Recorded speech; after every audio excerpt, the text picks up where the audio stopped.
So, welcome back to the Backlog Podcast. I'm David Gumley, Managing Director here at Adaptivate. And today we're going to focus on something that sits at the center of almost every transformation, but still widely misunderstood and often undone, and that's change management. Because right now, organizations aren't just running transformation programs, but they're operating in a constant state of flux and a constant state of change. They're either restructuring, they're introducing AI and new technologies. They're trying to move faster, often with leaner teams. But despite all of that, they still struggle to actually land the change. So the question is why? And more importantly, what do organisations need to do differently? So to unpack that today, I'm joined by my colleague Poppy Lucas, who works closely with leaders and organisations, helping them navigate transformation and helping them embed change in a way that actually sticks. So Poppy, great to have you here. Thank you, Dave. Great to be here. Let's start with what's actually happening on the ground. So there's lots of talk about transformation, all over the place just now. But what feels different at this moment in time is the pace and, I guess, intensity of change that we're seeing. What are you seeing that organisations are actually struggling with at the moment? Yeah, I think, as you touched on before, it's a couple of things. I think there's definitely that pressure to simplify, reduce cost, but still try and accelerate delivery at the moment. And we're definitely seeing that drive of AI, new tools, and that acceleration really coming through. And I think some of the biggest things that we're seeing is people aren't resisting the change. They're just overwhelmed by it. I think there's huge change saturation, so multiple initiatives happening at the same time without really understanding what that looks like and what that means for them. And with that shifting priorities, that leads to change fatigue. And I think that's why you're starting to see change not being embedded as well as we'd like to see it. And do you think that's because most organisations don't have the structures in place or the mindsets to, I guess, design for that, to actually achieve that? I think it's a couple things. I think we're designing well. So when you actually look at operating models, org design, strategy, we always design those very well. But when it actually comes to executing and delivering on it, adoption and change management is all about behaviors. It's all about capabilities. So actually, if people don't know what it means for them, they're really not able to then adopt the change. And if habits are staying the same, if we're not seeing that shift, if leaders aren't able to actually drive some of this moving forward, it makes it a lot harder to stick.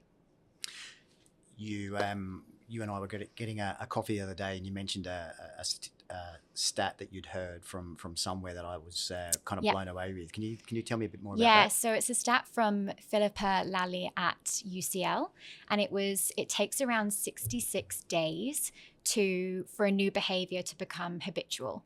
And that's actually, when you think about it, just a simple behavior. So when you're talking about complex ways of working changes and shifts in technology, likely that's going to take a lot longer. So actually, when you're looking at change, it should actually be embedded as part of a long-term inbuilt capability, not just an add-on to a program. Yeah, okay. So organisations that we're talking to, every day are telling us that they're investing in transformation. Yeah. And making some large investments as well. Yeah. But we're still seeing a lot of these initiatives or programs of work just aren't delivering the outcomes that most leaders are expecting. Yeah. So from your perspective, why do you still think change is failing? I still think change is being seen as very much comms, training, engagement, and kind of tick boxes that organizations need to do. And a bolt-on that change is just added on at the end of a program or towards the end of a program once the design's been made and once we're ready to kind of then implement. Whereas actually change needs to be brought in all the way in from the beginning. It's actually the starting point of are our leaders aligned on the change? Is there a narrative that's driving forward so people can get on board with the change and actually then kind of support teams and such moving forward? And it's building change capability within an organization. So really then working within organizations to drive the change, not only change within change teams, so change leads that you have naturally as part of programs, but actually starting to look more around building change capability in leaders, in managers, in broader teams. So you're actually then seeing people drive it for longer across a continual pace rather than just seeing transformation as a start and an end point. So with that, what are some of the, I guess, frameworks or even just conversations that you're having with our clients currently to move from, a tick box exercise, if you like, to something that's actually going to, deliver real impact and change? Yeah. So the very first thing that we look at is actually leadership alignment. So conducting executive level type interviews and actually then digesting some of those, synthesizing some of those results to build a case for change. Why are we changing? What are the success measures behind the change, and actually getting all of those leaders aligned in that one room so we can then start to drive some of this forward. Once we've got that alignment, it's very much then working with teams on actually what are the multiple initiatives you've got on at the moment. So not just the single program that we may be in there to work on, it's actually thinking broader to actually then start to look at impact matrices across programs, looking at that compounding change effect. And then we can actually then really start to deliver change in a more positive way, building communications where there's synthesis of all of these different programs into one, so we can actually then see people actually understanding what this means for me and making it more fun as well. So using AI tools, accelerating some of that forward, creating videos, making it seem a bit more, how does this actually change for me and what does this mean for me? So let's bring AI into the conversation. You just mentioned it there, because it's becoming a major driver of a lot of transformations that we're seeing. Yeah. What role do you see AI play when it comes to change agents and change management? Positive, but it does take a little bit of time. I think we're really using AI to accelerate delivery and development of deliverables, which I think is really great for us. But I also think in terms of how we're actually delivering change moving forward, we can start to use AI agents to build videos, actually create narratives and make it more fun, make it more engaging, make it a bit more relatable to everyone's day to day. So you can actually then start to kind of see change in real life rather than just being kind of sent out a message online, and people can actually then start to feel it, which actually when you create it more as that lived experience, people then get on board and actually get excited by it. And are we seeing that sort of excitement from our clients? Definitely. I think it depends on where they're at in the stage of their maturity at the moment. But I think as we're starting to build some of these into some of our practices day to day, we're seeing really some of the benefit of building this moving forward. So other than, I guess, personalizing sort of communication at scale and, potentially better understanding employee sentiment with AI, can we actually use AI to identify where change isn't landing? Yeah. So some of the real impacts of why change isn't landing sometimes is because ways of working aren't being adopted. We're not seeing that change in behavior as well, which is kind of really critical. So we're actually starting to use AI to do a bit more of that diagnostic and analysis to really support kind of where is that change not being adopted? Is it some of the impacts that we need to go in a bit more detail on, some of the mitigations? Is there some additional train the trainer approaches that we might need to do to kind of really build it and make the organizations own their change? So we're really there to support those organizations actually creating and building that internal capability moving forward. And AI is really helping us to kind of do some of that initial analysis work as well. Because I guess you could argue that the more technology and digital aspects to ways of working that you introduce, I guess the more behavior needs to shift. Definitely. And it's an enabler as well. Kind of strategy and the technology and tools behind it are all enabling us to drive change faster and move quicker. But it's also one of those inhibitors to actually accelerating on change if you're not actually understanding how it can benefit you and what are the positive impacts by it as well.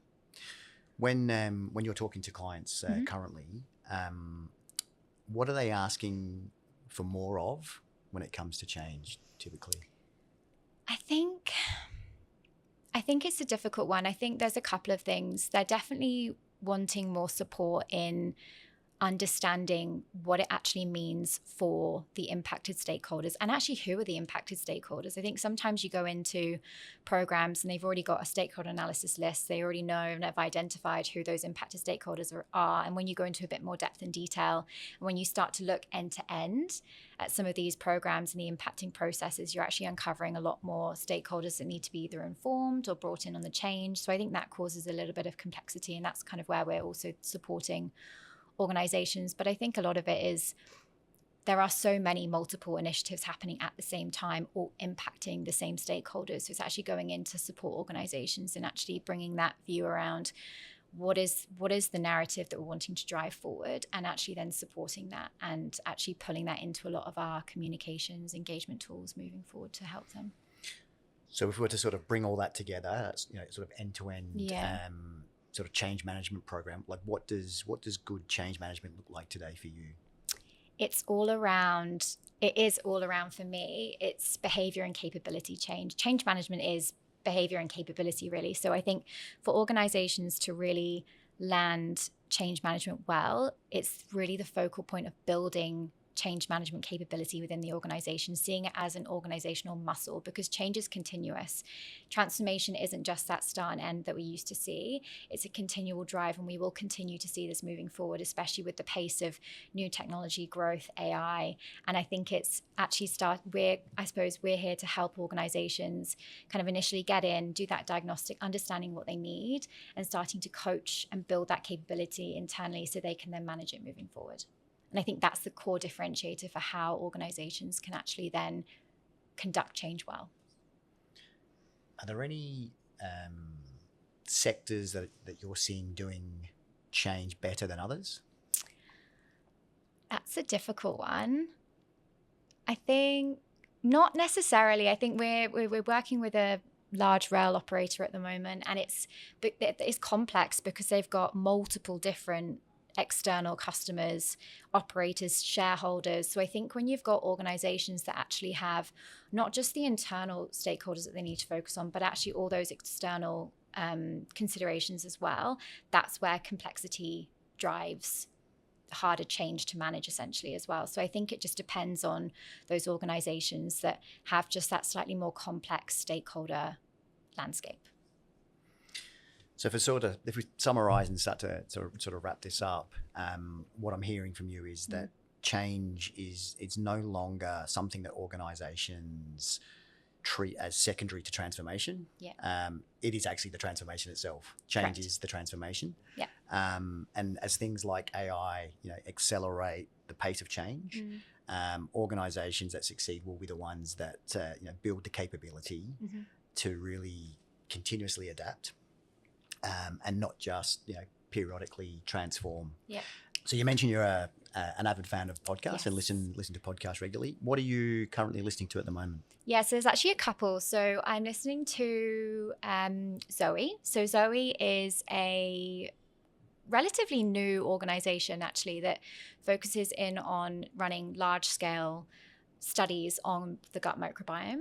And so I've actually found some of those really interesting in terms of gut health, actually understanding what foods are medicine and what kind of really helps to drive hormonal benefits and concepts such as that. And I also love to listen to The Diary of a CEO. Some of his are a bit more interesting than others, but I do find the conversation and debates around it, I just find it quite relaxing. I like to listen to it when I'm working and just on the train and just kind of in my house, just to kind of understand and learn a bit more about day-to-day things. And any particular themes or topics, The Diary of a CEO, that's either resonated or that you've taken into your day-to-day here at Adaptivate? Yeah, honestly, it actually just tends to be health, wellness, lifestyle, work-life balance, those types of concepts. I really like to make sure that I have a really great work-life balance, because that actually helps me to work really productively within the time that I actually have in the office. I think that's actually one of the biggest things is when it's moving to Adaptivate, we're in the office every single day. And I think at first I was a bit afraid to do that. And actually now I'm in it, I couldn't imagine doing anything different. So actually being able to build a really good routine that works for me, but still having time to exercise, eat well, cook, and do all the things I love as well. Fantastic. Thanks for joining us today, Poppy. Really appreciate the conversation. Thanks to everyone for listening. And we look forward to seeing you back on the Backlog Podcast next time.